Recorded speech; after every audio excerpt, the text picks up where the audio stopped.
দক্ষিণী সুপারস্টার থেকে রাজনীতিবিদ থালাপতি বিজয় এখন শুধু রূপালী পর্দার নায়ক নন, বরং তামিলনাড়ুর রাজনীতির এক আলোচিত মুখ।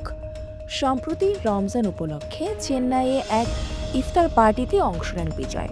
মাথায় টুপি, গায়ে সাদা কুর্তা, এ এক ভিন্ন রূপে দেখা গেছে তাকে। শুধু অংশগ্রহণই নয়, দোয়াতেও ছিলেন তিনি। এই ইফতার পার্টির আয়োজন ছিল তার নিজ দল তামিলাগা ভিত্তিক কাজাগামের পক্ষ থেকে।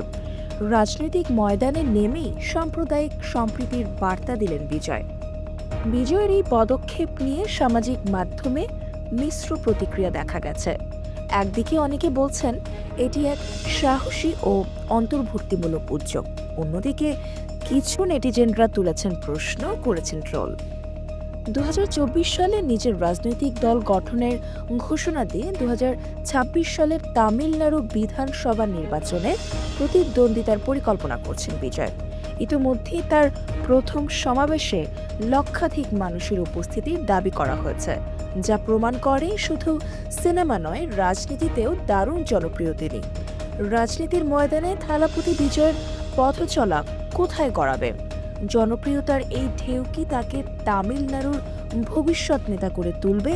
এটা জানতে আমাদের চোখ রাখতে হবে আগামী দিনগুলোতে।